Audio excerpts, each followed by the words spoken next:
Hello and welcome to this video, and this video is going to be called Scott Henderson and then the will be in capital letters, the jazz rock guitarist. Because for me, Scott Henderson is the jazz rock guitarist, right?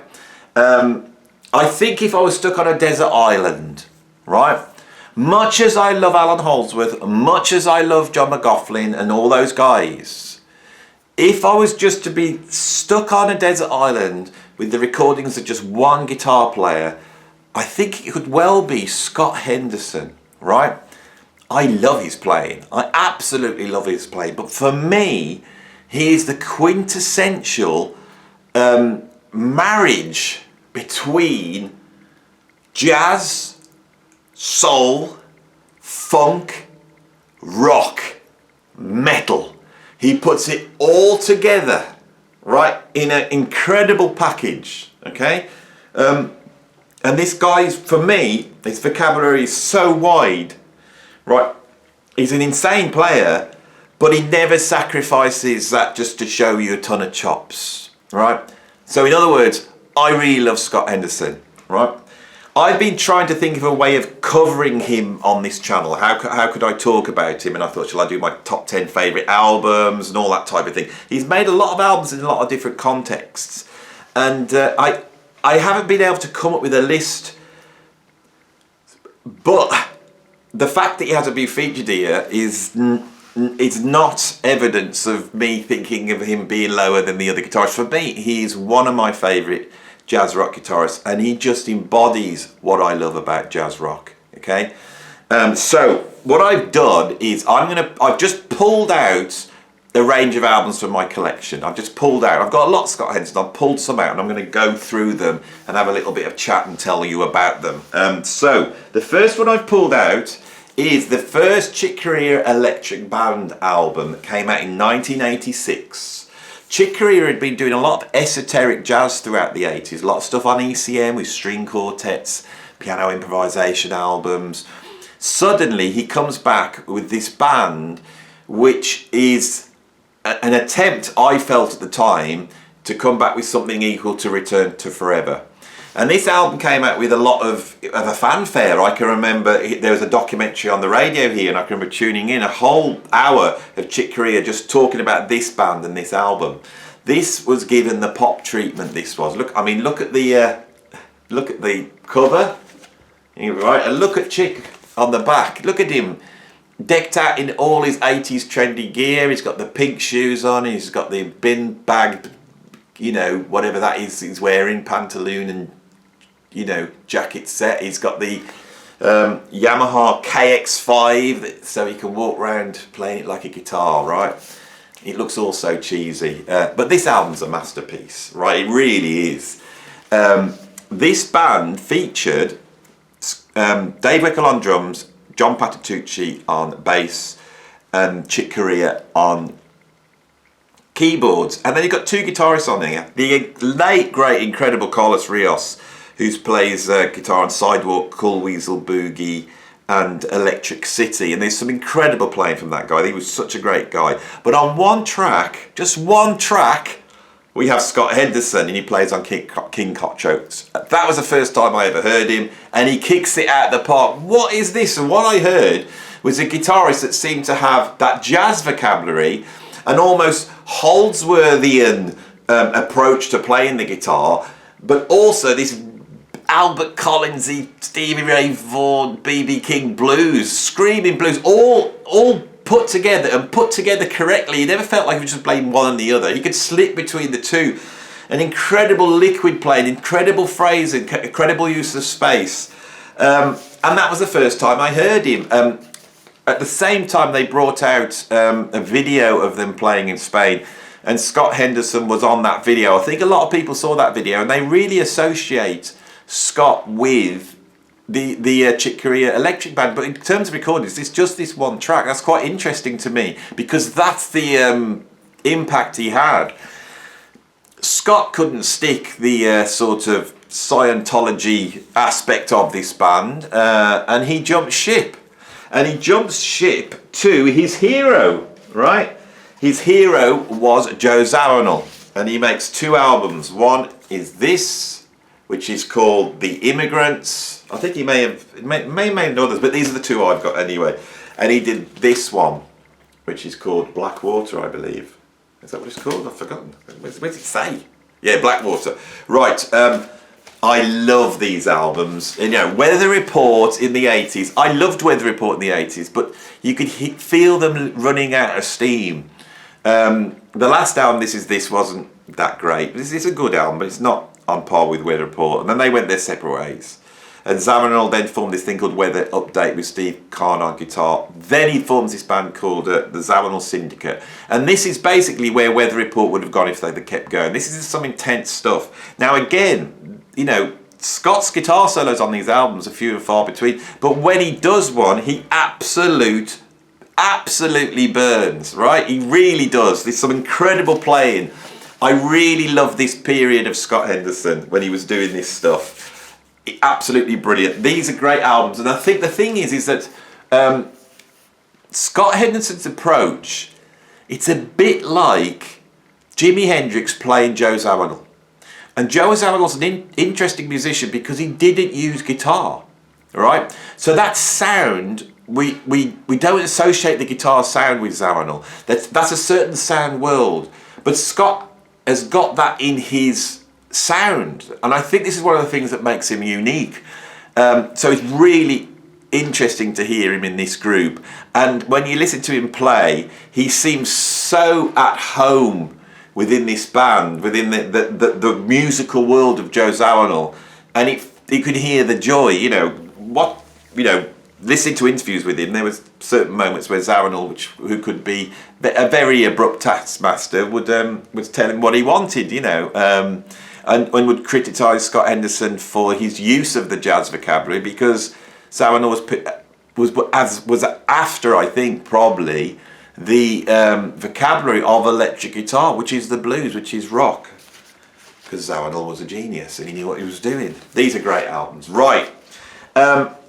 The 80s was a bit of a fallow period for jazz rock. It all went a bit slick and horrible. It was all sort of Muzak-y or very cerebral, and then you had Wynton Marsalis and all that, like pretending it's like 1962, right?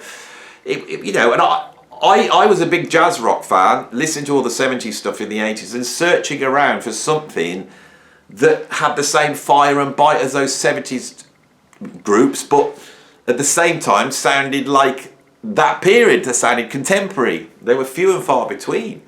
The amount of times I trotted down to my local record shop and picked up some album on GRP Records or something like that and stared at the personnel on it and went, wow, it's got Vinnie Collier on, it's got Chick Corea on. My God, it can't be bad, they can't be bad. And I would take it home. And it wasn't bad, but it was a bit namby-pamby, right? Except for one band. One band was flying the flag for burning jazz rock, okay? And that band was, and I'll grab the albums here. I've got 3 albums here, and I'm going to build it up. That album was Tribal. I'll look at you when I say I won't be picking the albums up.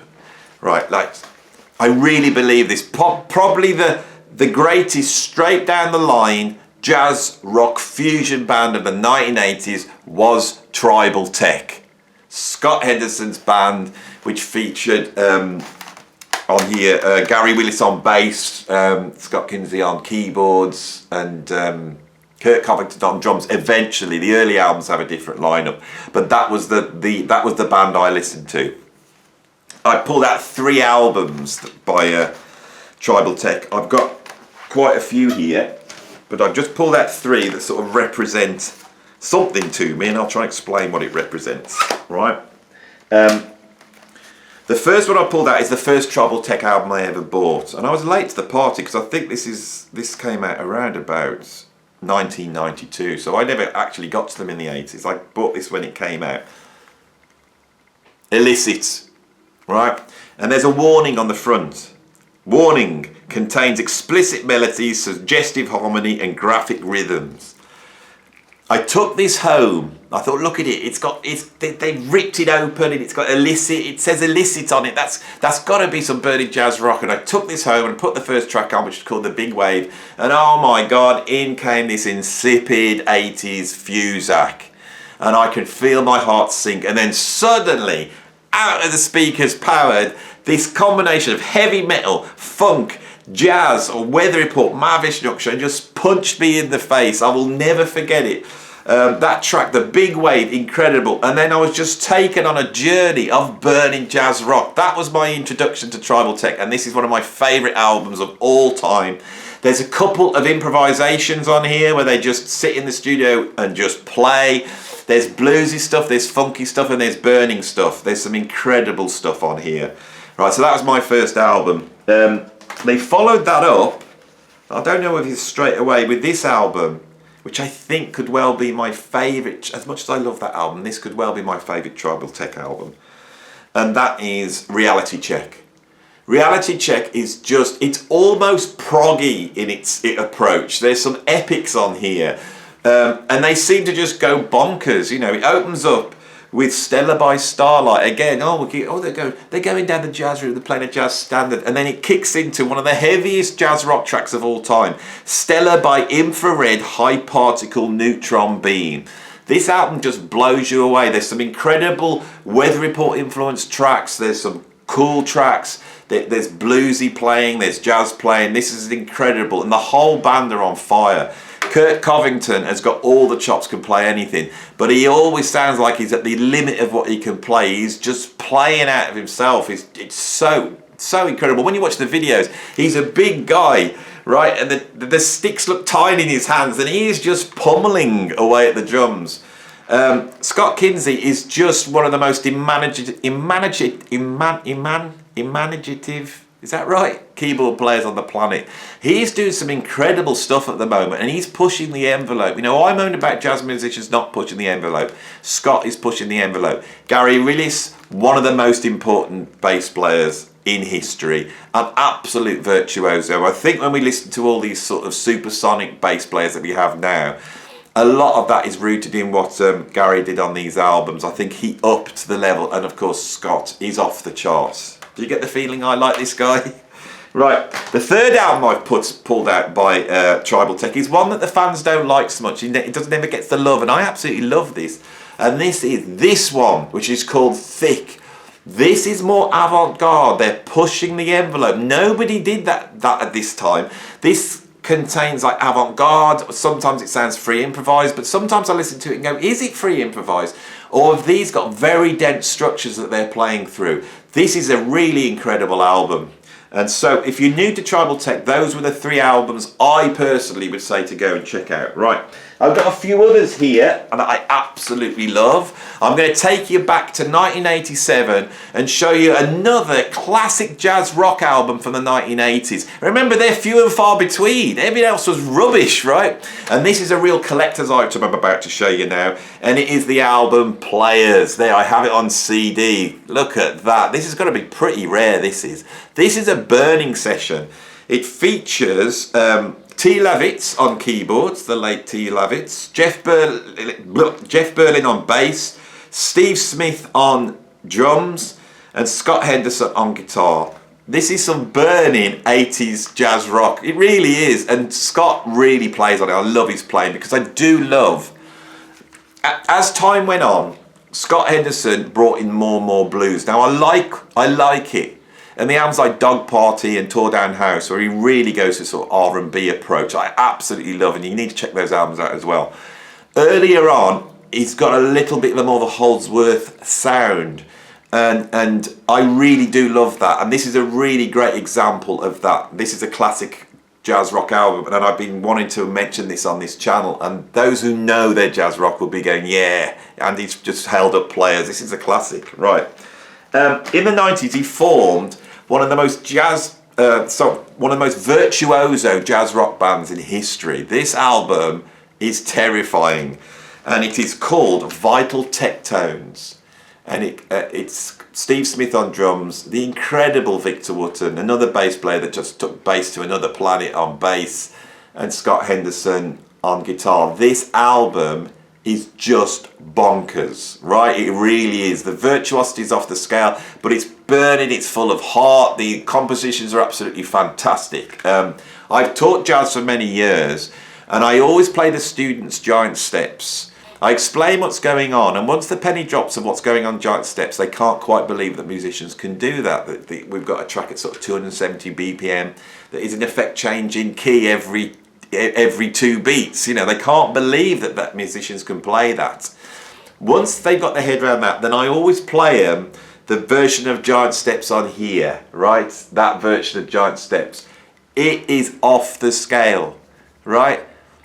It starts off with Victor Wooten playing like the chords of the bass line all at the same time, and it's all broken up into different time signatures. So it's like the chords aren't just happening straight, hard as they are. Everything's happening jerky like this, right? And then Scott Henderson kicks his guitar solo in, and he gets the band to pull the carpet from under him. It's drums and guitar. No harmonic framework, and he has to make the chords without having the chords behind him. And on top of that, he doesn't just arpeggiate his through, he just plays these incredible lines. It's an incredible display of virtuosity. Victor Wooten's bass solo on there is just incredible. And Steve Smith then comes in and he metric modulates all over the place. This album, if you like virtuosity, this is just a mind-boggling album. They followed it up with this one, which I think is just called Vital Tectones 2. They calm down in here. This has got stronger compositions on. This one's got, you know, if I can just get them both in. This one's got to not have the shine on them. Oh, I'm having to coordinate myself and I'm a drummer. Yeah, that's better. These are two incredible albums. Compositionally, I think this is stronger. Playing-wise, this is stronger. They're both incredible. And I think if I was just to pick up 2 albums by Scott Henderson, you know those 2 albums I was going to have on the Desert Island? I think could well be these. I love Vital Tectones. I do like the chops. I've done so many videos on this channel, you know, trying to get people to listen beyond the chops and not just to appreciate jazz, rock and prog from a skill level. But I do love it. I think, for me, it has to be tempered by visceral, fiery playing. I'm not interested in just hearing how clever something is.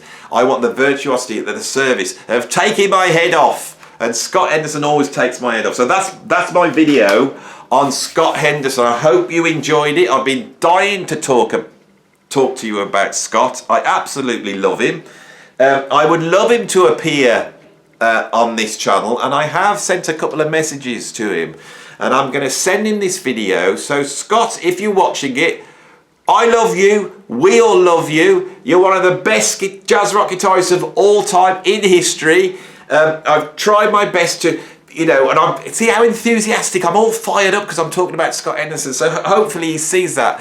When I see Scott in interview, he's also so down to earth, he seems like such a great guy as well, and he has a lot of stuff to say about the integration of rock into jazz, and also he likes to prick the bubble of a lot of the snobbery that revolves around jazz. I would love to get him on this channel and talk to him about that. So if you want to see an interview here with Scott Henderson, you know, put it in the comments, you know, and he'll see it hopefully, and then he'll go, oh my God, they all want to see me over on Andy's channel. I've got to go and do an interview with him. So I'm pretty sure he will. He has sort of intimated he will. It's quite exciting. I try and keep these things secret, but these guys are my heroes. Anyway, love Scott Henderson, love jazz rock, love music, love guitar playing. You do too. Isn't the world wonderful? See you on the next video. Thanks for watching.